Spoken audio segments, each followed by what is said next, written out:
a todos, mi nombre es Maura Chiretti y junto con Sol Rascobán somos parte del Departamento de Derecho. Hoy estamos acá para presentar el trabajo de Sistema de Reconocimiento Facial, una preocupación para los derechos humanos. Bueno, gracias al desarrollo que ha tenido la inteligencia artificial los últimos años, se ha visto un gran aumento en el uso del sistema de reconocimiento facial. Actualmente la posibilidad que tenemos de almacenar y analizar datos a altas velocidades, flujos importantes de datos, algoritmos de aprendizajes automáticos y el incremento que hay de datos disponibles en la red ha generado una transformación radical en el sector de la tecnología industrial. La tecnología está siendo utilizada en el sector privado como público con el sistema de reconocimiento facial. Y esto ha generado un gran debate, que se centran en dos preguntas. La primera pregunta es si el reconocimiento facial es una tecnología eficaz, y la segunda pregunta es si el reconocimiento facial es una tecnología respetuosa de los derechos humanos.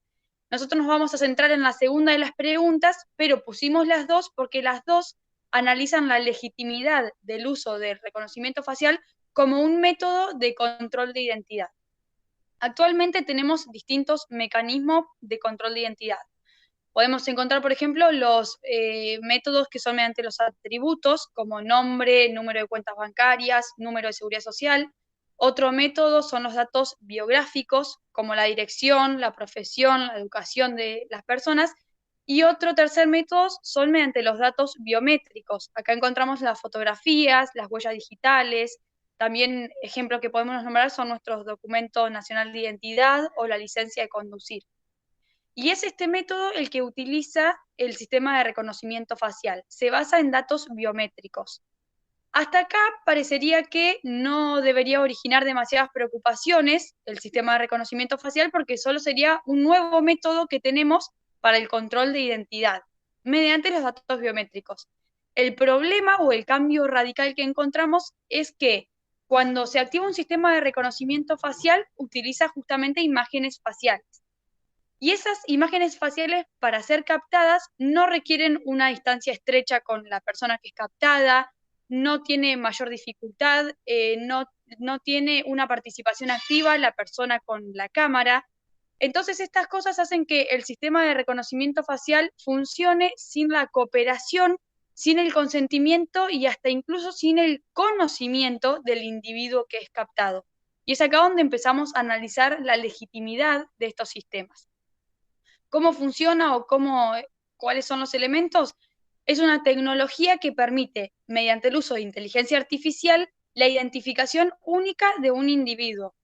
Y lo hace a partir de la comparación de modelos biométricos creados mediante imágenes faciales. Entonces, el sistema de reconocimiento facial parte de una premisa que es que cada persona tiene rasgos exclusivos que permiten su identificación única. Y estos son los datos biométricos.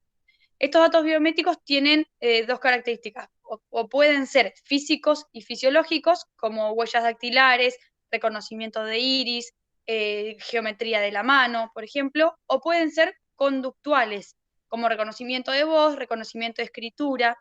El sistema de reconocimiento facial utiliza los del primer grupo, que son los físicos y fisiológicos.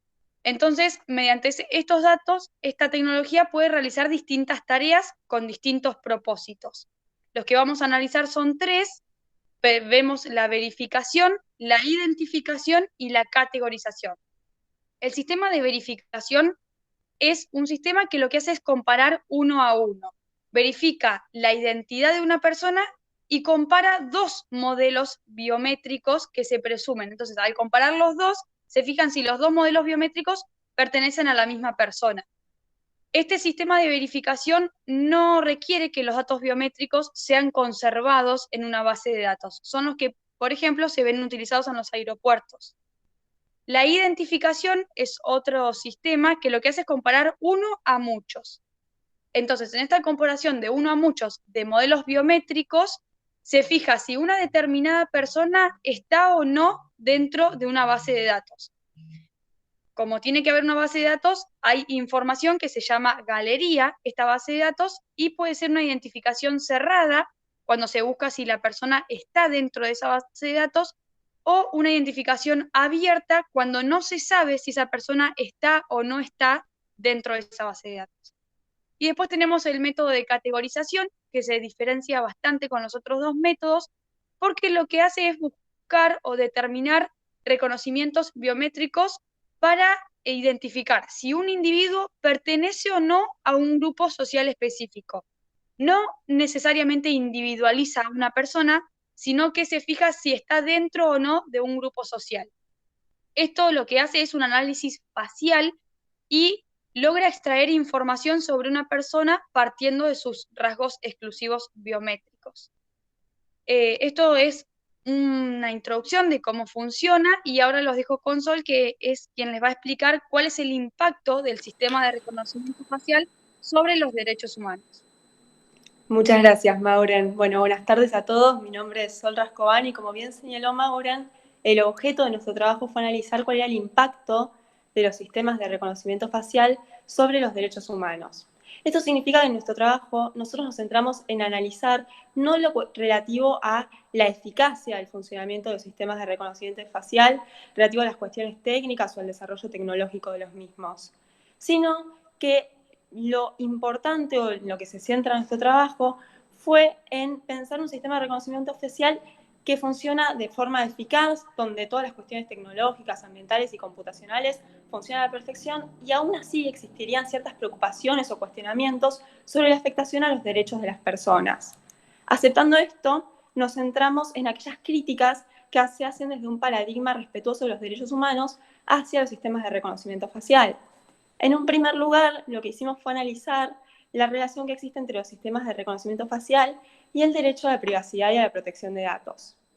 Bien, estos dos derechos están muy vinculados entre sí y encuentran una amenaza común en el uso de los sistemas de reconocimiento facial, ya que a partir de la captura y almacenamiento de imágenes faciales en bases de datos, los mismos pueden verse vulnerados. El respeto a estos derechos es muy importante, ya que muchos autores los consideran un prerequisito para el ejercicio de los derechos de libertad de culto, conciencia, expresión, entre otros.